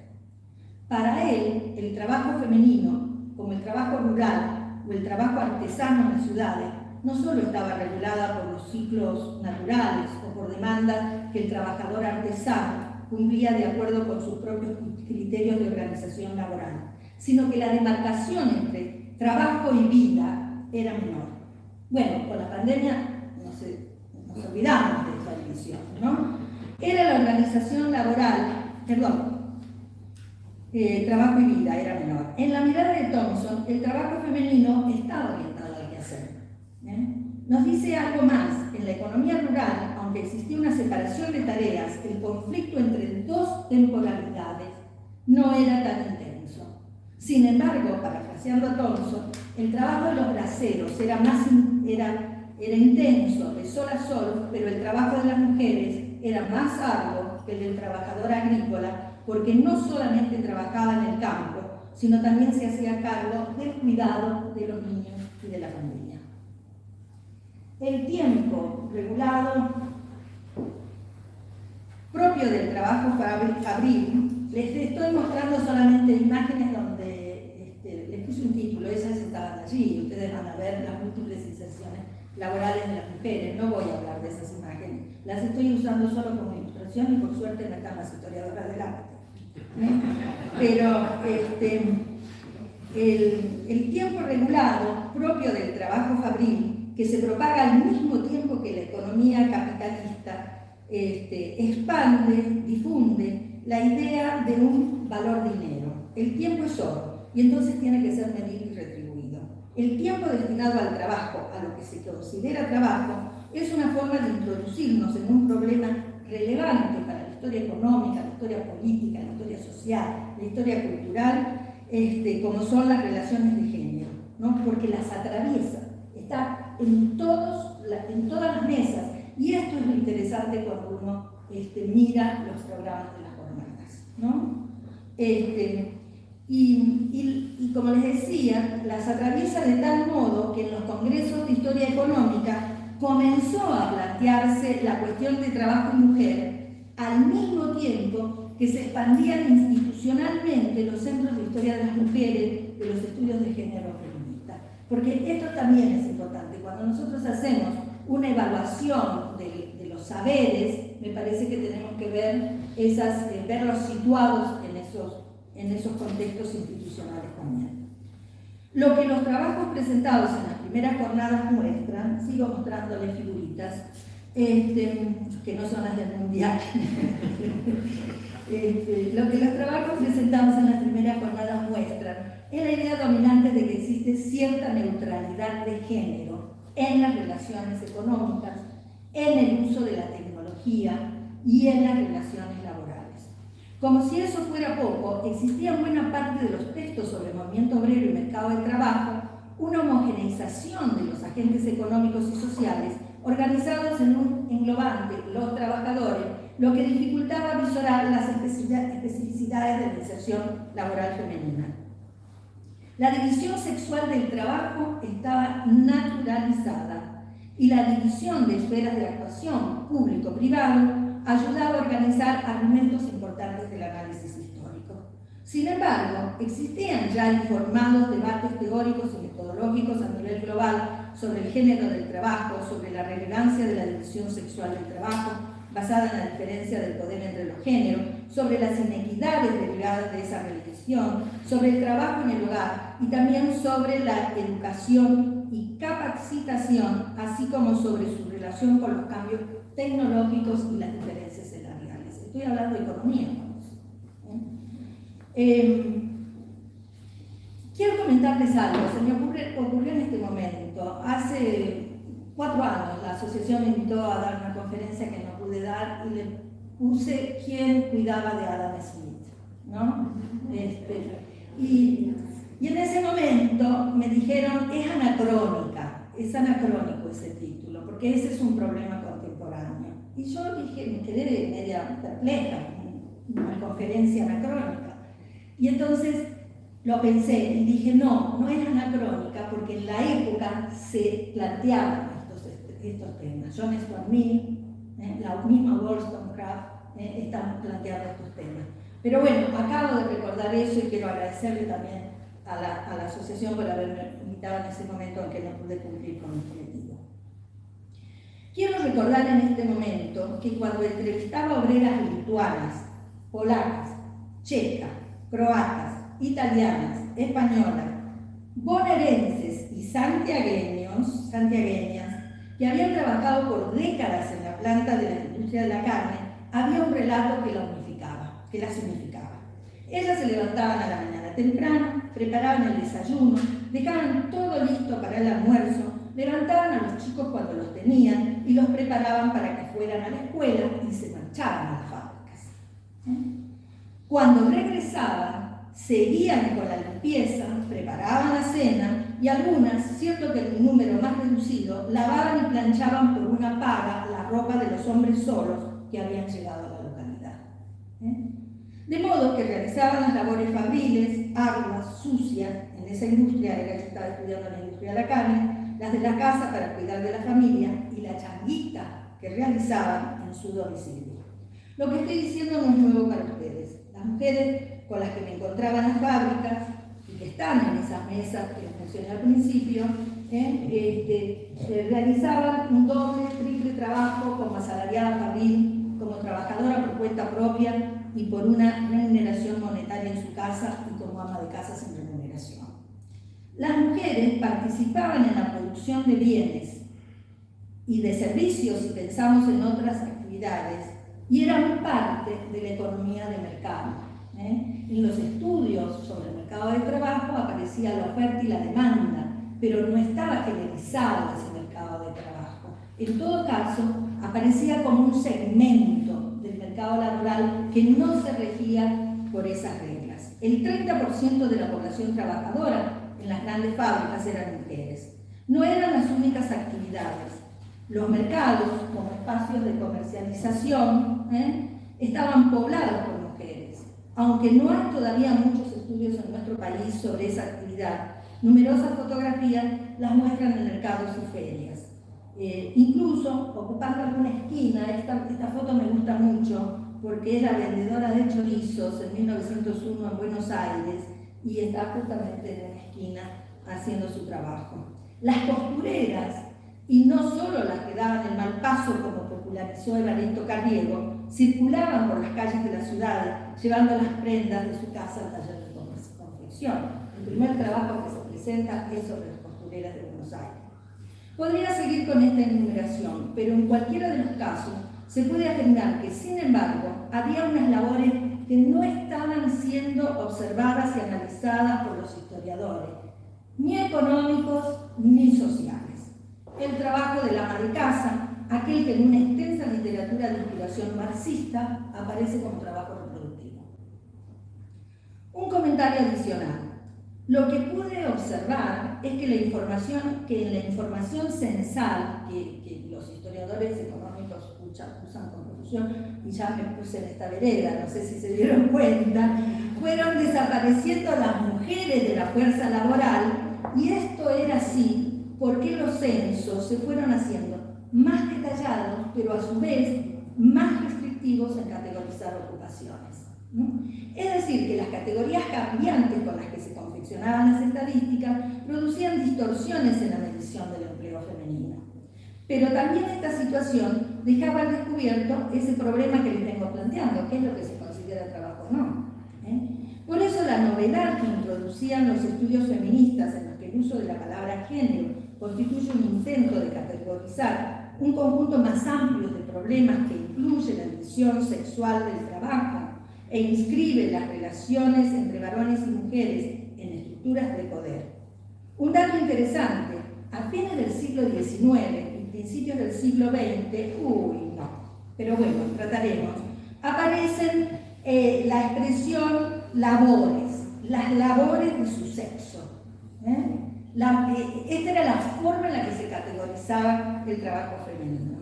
Y también el diccionario de la Real Academia hace algunas cositas de ese tipo y termina también refiriendo a la expresión labores de sus sexos, sus labores, como algo específicamente femenino.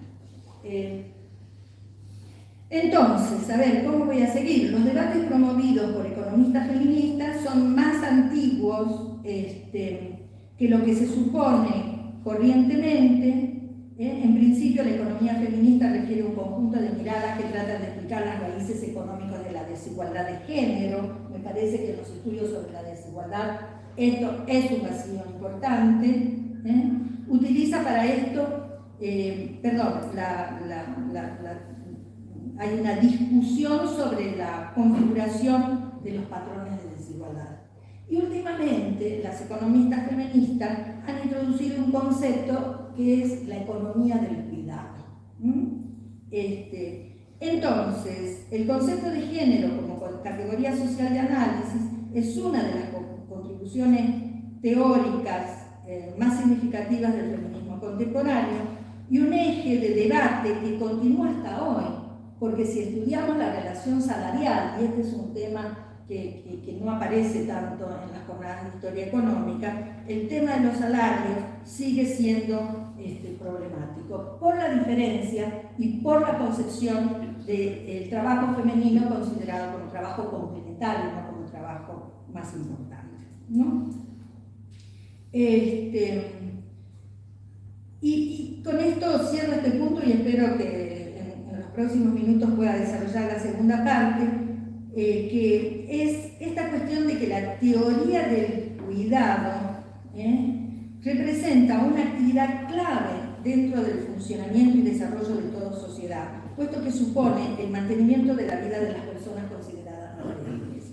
Y acá aparecen los enfermos, los ancianos, las personas mayores en general, ¿no? Se dio así entonces como un proceso de reconceptualización de categorías que consideran los trabajos de cuidado como algo específico del trabajo femenino, aunque yo considero que es mucho más amplio si se consideran las profesiones de la salud, ¿no? Y esto es también un tema de trabajo. Entonces, para mí, en las mesas sobre el mundo del trabajo, en las jornadas de historia económica, el cambio más relevante como eje de debate, que no sé si todos los historiadores económicos o las historiadoras económicas lo tomaron, fue el análisis de las diferentes formas en las que se produjo la inserción laboral femenina, lo que tendía puentes con los estudios sobre formas de protesta, sobre la unión entre cuestión social y cuestión femenina desde fines del siglo XIX hasta hoy, incluso sobre temas muy importantes que informan el análisis sobre el rol del Estado en la definición y extensión de beneficios sociales. Como se dice en el fútbol, me voy a tomar unos minutos de tiempo adicional porque me faltan dos. Me faltan dos y me voy a tomar uno. Para mencionar que las mesas organizadas desde el 2016 en adelante, no, ahí la tengo la pobre santiagueña todavía, la fábrica de bombones, esta imagen tienen que fijar ustedes, porque es extraordinaria.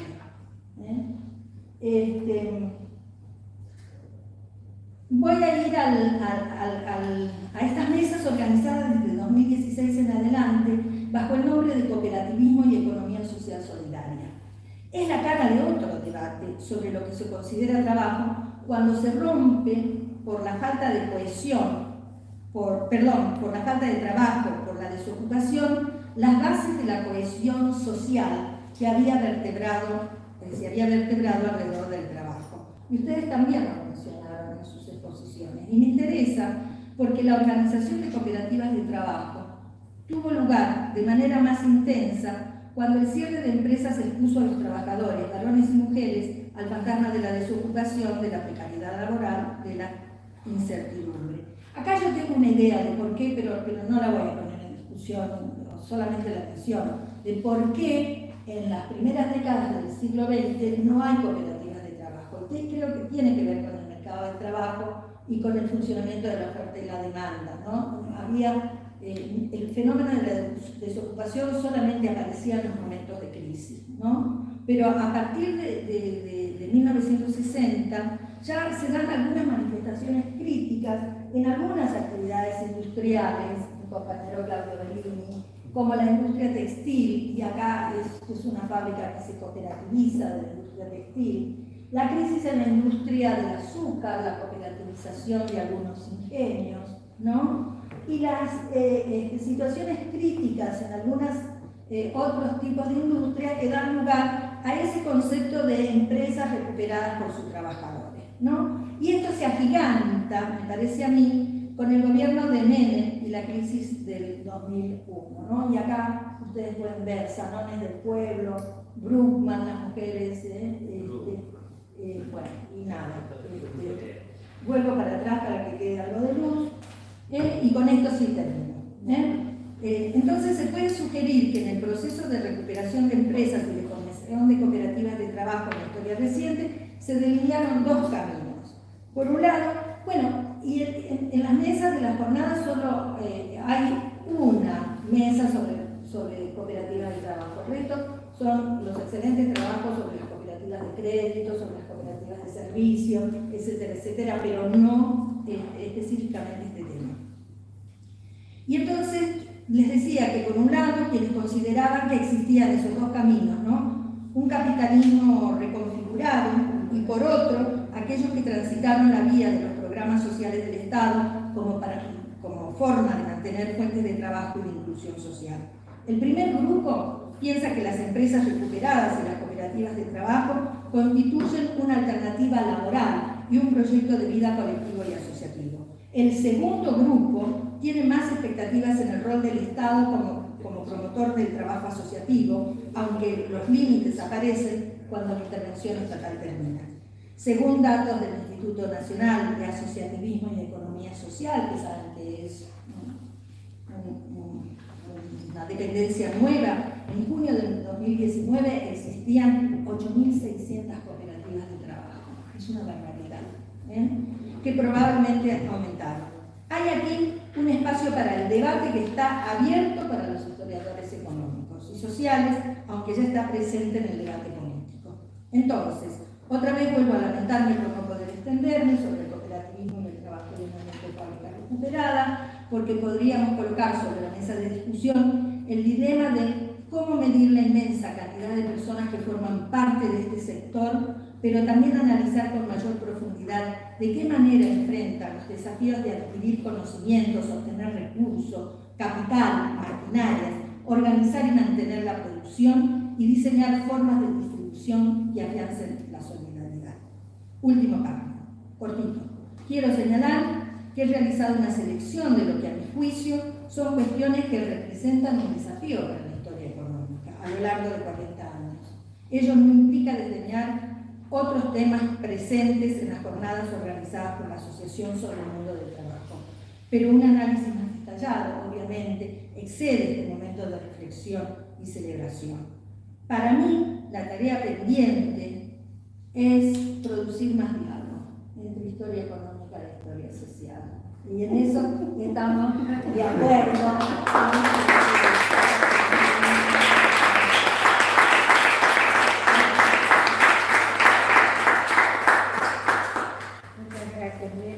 Disculpen los minutitos, pero creo que fue solo Pronto. para tiempo adicional con penales. Bueno, pasamos a la última exposición.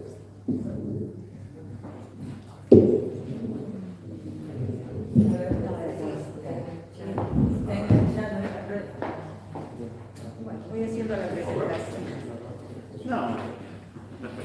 Pasamos a la última exposición de Alejandro Fernández. Alejandro es doctor en Historia por la Universidad de Barcelona y magíster en Ciencias Sociales por la Facultad Latinoamericana de Ciencias Sociales.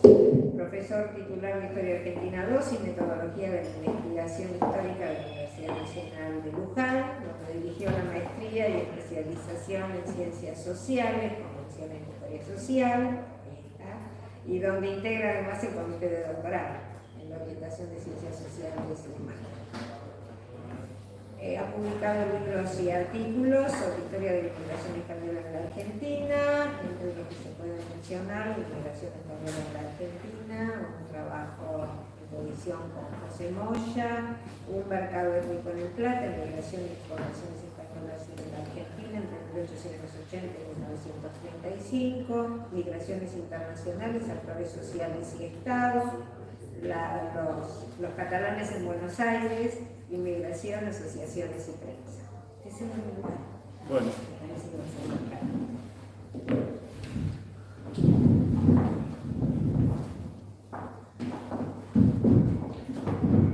Finalmente en el lugar en donde estabas. Eso. Bueno, muchas gracias Silvia, muchas gracias. Me sumo a los agradecimientos a la comisión directiva de la asociación y lo felicito al mismo tiempo por esta iniciativa de que nos juntemos a conversar un poquito sobre los avances que se han producido en estos 40 años en los distintos temas, en este caso el eje temático de población y migraciones. Bueno, un eje temático que yo diría que paradójicamente, pese a su nombre, no es de los más poblados en la jornada de historia económica. Cuando uno lo compara con las hermanas mayores, con la historia industrial, la historia agraria, etc., normalmente somos poquitos, relativamente pocos, pero ha persistido este eje, se ha mantenido a lo largo de los años. Ya desde las primeras jornadas había ponencias sueltas. Recuerdo una que se convirtió en célebre después para los inmigrantólogos, que fue un trabajo de Cortés Conde llamado Migraciones del efecto del eslabonamiento, un trabajo muy importante.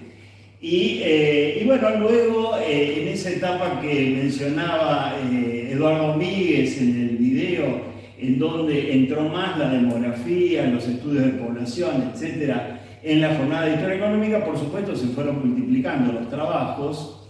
Y finalmente, bueno, en ese paso que Susana Bandieri mencionaba, ese nuevo formato de los simposios, volvieron a juntarse población y migraciones, porque no siempre estuvieron juntas en las jornadas. En muchas ocasiones, los trabajos sobre historia de la población más bien se centraban en el periodo tardocolonial o en las primeras décadas de la vida independiente, mientras que los trabajos sobre migraciones tendían más bien a concentrarse en la etapa masiva, o sea, fines del siglo XIX, principio del siglo XX.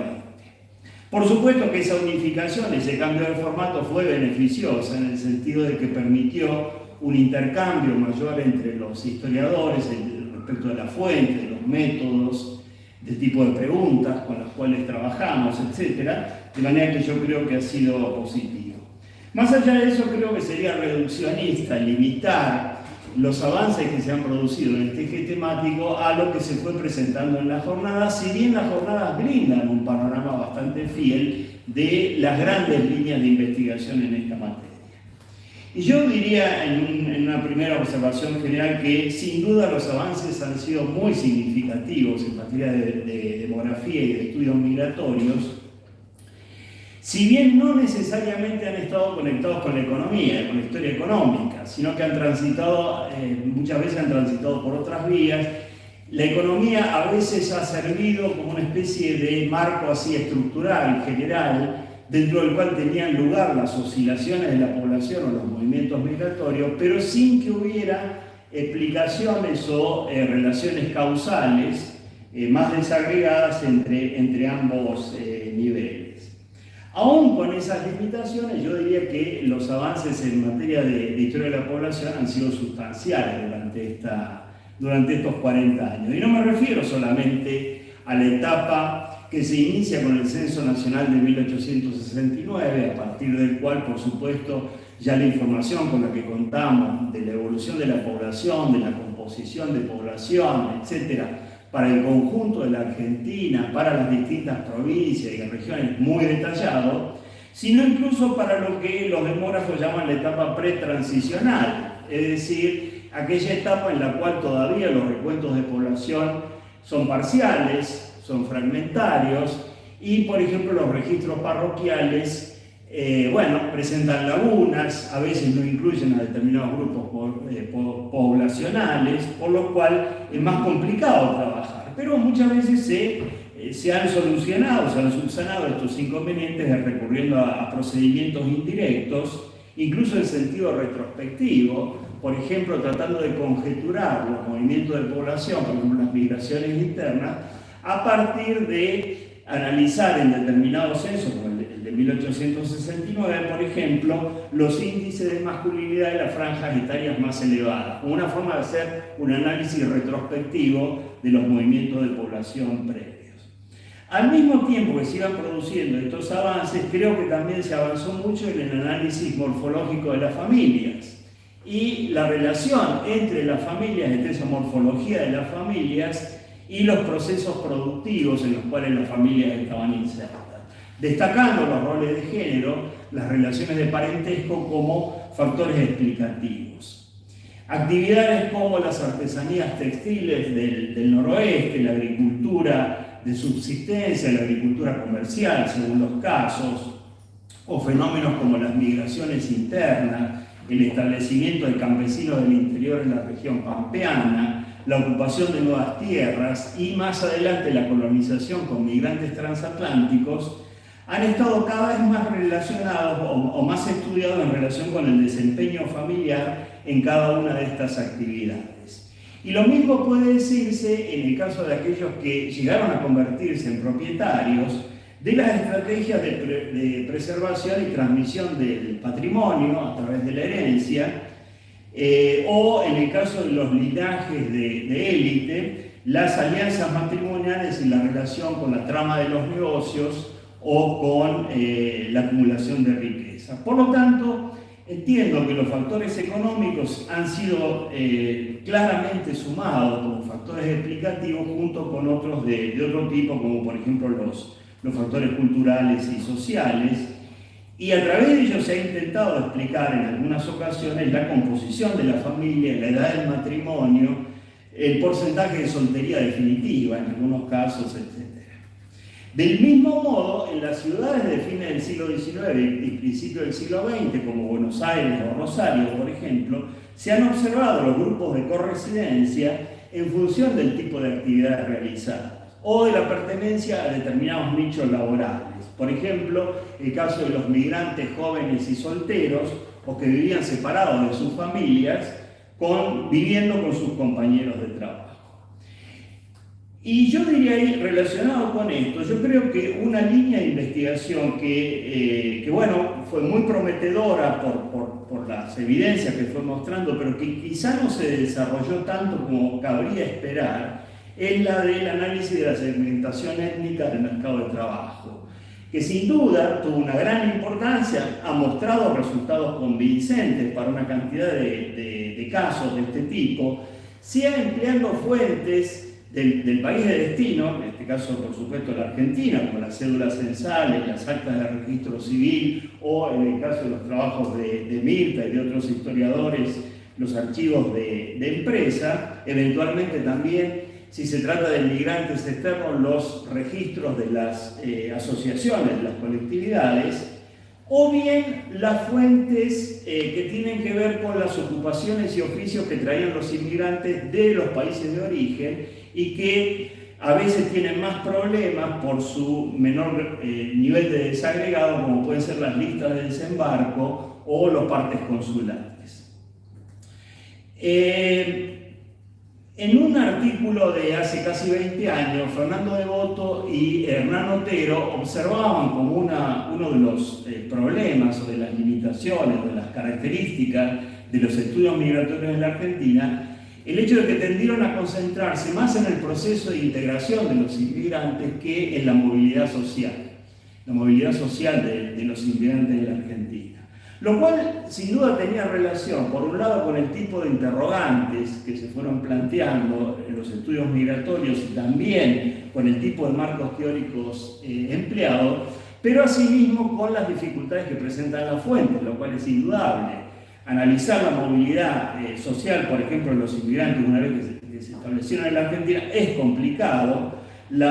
Probablemente las mejores fuentes que tenemos son para periodos relativamente tempranos, como las cédulas censales de 1869-1895, o en el caso de la ciudad de Buenos Aires, las cédulas del censo de 1855. Y si llegan a abarcar periodos más recientes y, por ejemplo, las actas de registro civil en aquellos casos en que son excepcionalmente locuaces, desde luego no tienen el mismo nivel de universalidad que tienen las cédulas censales. Y si a la movilidad social se le agrega la geográfica, la cosa se complica enteramente y ya es casi insoluble el problema.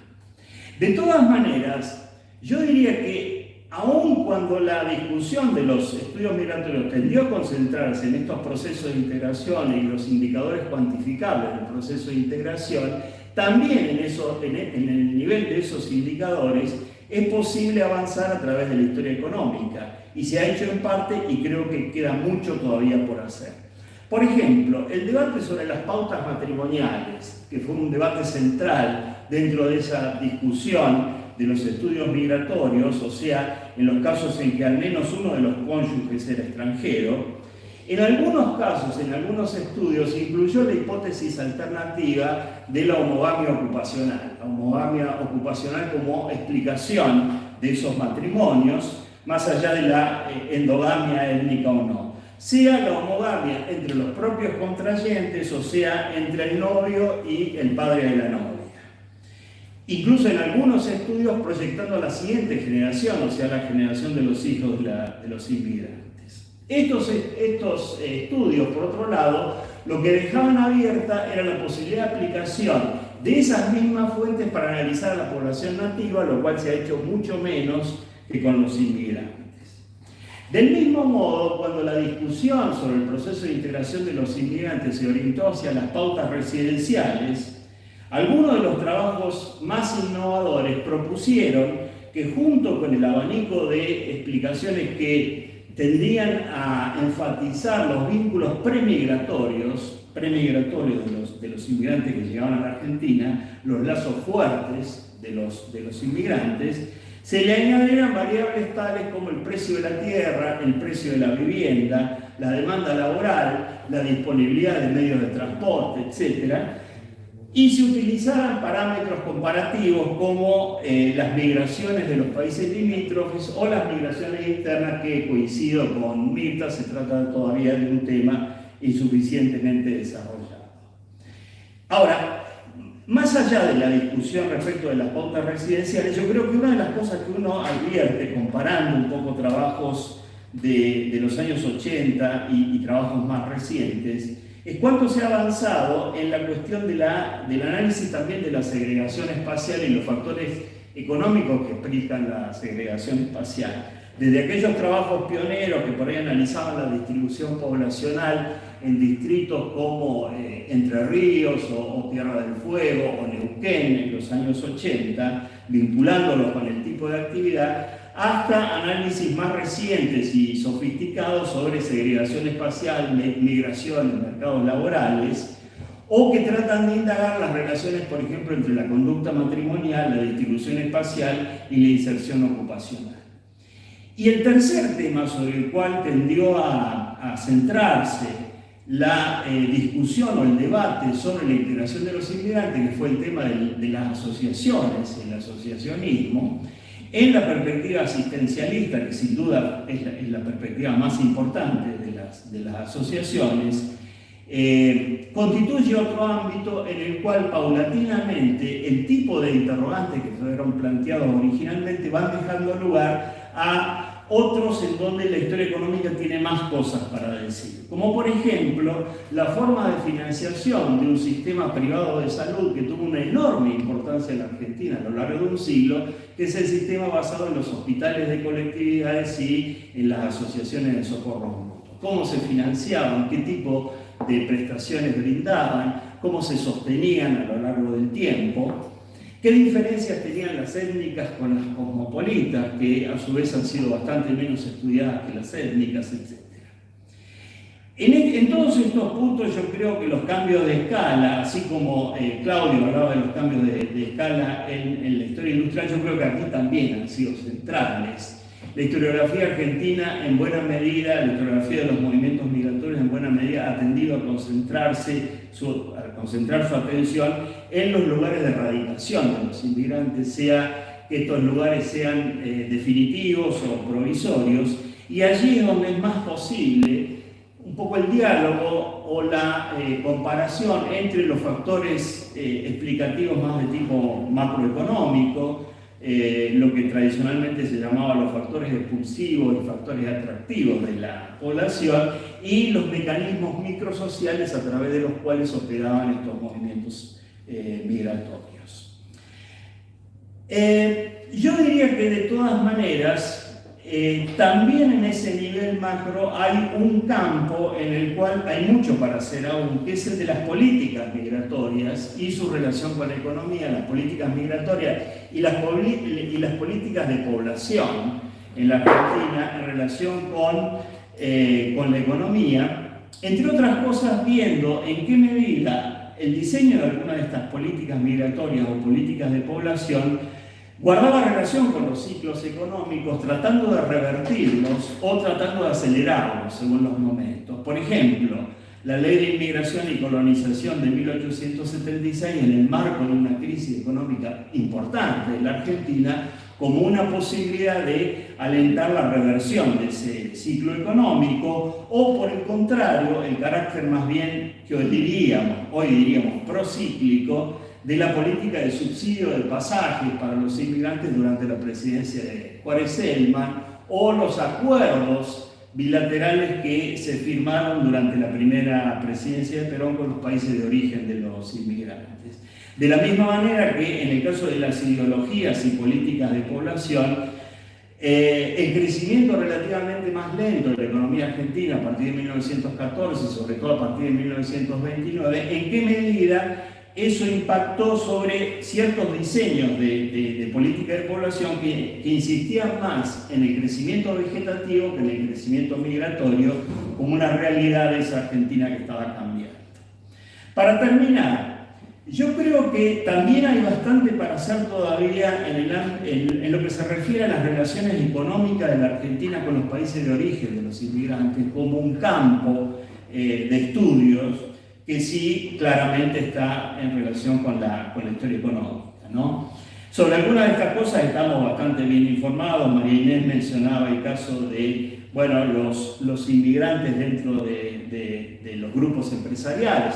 Es un tema que ha sido ya bastante desarrollado en la Argentina. También tenemos cierta información importante ya sobre las inversiones de capital, aún siendo minoritarias de algunos de estos países de origen de los inmigrantes, o sobre el comercio bilateral con estos países de origen. Pese a lo cual yo diría que hay por lo menos dos temas que han sido poco desarrollados. El primero de ellos, me parece que es irreparable ya a esta altura, que es el tema de las remesas de los inmigrantes, ¿no? Irreparable desde el punto de vista de las fuentes, que lamentablemente, más allá de las preguntas que podemos hacernos, es casi imposible de resolver. No solamente las remesas que circulaban por vías más informales, como podían ser los agentes y cambistas, que muchas veces eran paisanos de los inmigrantes a través de los cuales se enviaban los giros, ni hablar cuando se hacía a través de un familiar o del propio inmigrante que volvía al país de origen, sino también aquel flujo que circulaba a través de los bancos de las colectividades, que todavía sigue siendo muy poco conocido. Y me temo que en este punto vamos a tener que seguir conformándonos en el futuro con la información fragmentaria o más bien de tipo impresionista que proporcionan, por ejemplo, los informes de los cónsules de los países de origen de los inmigrantes, o los cónsules argentinos en los países de origen de los inmigrantes, que paradójicamente son bastante más locuaces en los momentos en que disminuyen las remesas o cuando se ordenan políticas de congelamiento de las divisas, como por ejemplo, el congelamiento de divisas después de la crisis del 29, o la disminución marcada en las remesas a raíz de la crisis de 1890. Tenemos muchos testimonios de cómo incidía en los lugares de origen, en el sentido negativo que incidía la disminución de la cantidad de remesas que enviaban los que ya estaban establecidos en la Argentina. Pero desde la perspectiva de la Argentina, el movimiento de las remesas, lamentablemente me temo que es insoluble.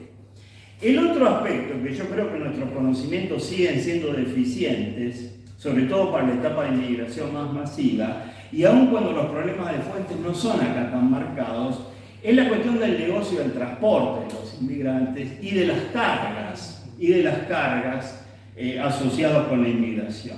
Yo creo que esto es una cuestión que atañe no solamente a los estudios migratorios, sino en general a la historia económica argentina, teniendo en cuenta, por un lado, el muy elevado coeficiente de apertura de la economía argentina, sobre todo hasta 1914, y por otro lado, el hecho de que gran parte del comercio exterior, en determinado momento casi todo, se canalizaba por vía marítima. Por lo tanto, yo creo que es una deficiencia muy importante el hecho de que sabemos muy poco sobre las compañías de navegación excepto quizá para el caso de las italianas en una etapa temprana, pero en general luego sabemos muy poco. Prácticamente no sabemos nada de las que venían por el Atlántico Norte, las que eran fundamentalmente británicas y alemanas, y hacían escala, por ejemplo, en Galicia para recoger inmigrantes, y que a su vez, transportaban el grueso de las cargas y llevaban luego el comercio de retorno para sus países. Sabemos muy poco del tipo de subsidios que recibían, sabemos poco de los intentos de conformar consorcios entre ellas para obtener posiciones oligopólicas o monopólicas por parte del Estado argentino, etc. Finalmente, ya cerrando, para introducir, después de haber marcado las carencias que seguimos teniendo, una nota un poco más positiva, digamos, los que formamos parte de la tribu de los inmigrantólogos, yo diría que algo que nos satisface a esta altura es que los colegas que se dedican a otros temas, que trabajan con otro tipo de actores, a veces actores muy variados, tienden a incluir cada vez más la dimensión étnica dentro del análisis de las conductas, del comportamiento de estos actores. Actores que pueden ser muy variados, ¿no? No sé, los chacareros de la Pampa Húmeda, o los viñateros y bodegueros mendocinos, o los comerciantes e importadores de Buenos Aires o de Rosario, los mercachifles itinerantes de la Patagonia, etc. Incluso el público consumidor, ¿en qué medida la dimensión étnica, yo creo que sobre todo para ciertos momentos ya se ha incorporado, más allá de los estudios migratorios, ¿no? Que se ha incorporado como una dimensión, por lo menos para una cantidad importante de décadas de la historia argentina, efectivamente se ha logrado incorporar, y yo creo que es fruto también de ese mayor diálogo que entre otros lugares ha tenido su sede en la jornada de historia económica, en la mesa de estos temas. Nada más.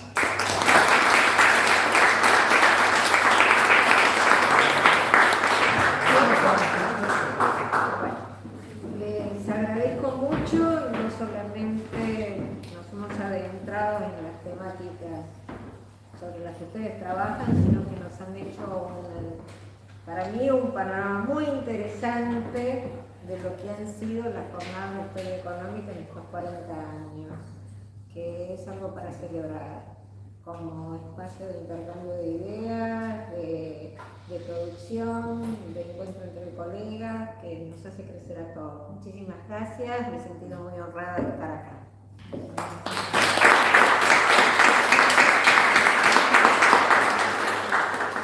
Bueno, tenemos ahora un cafecito, así que los invitamos a que... Bueno.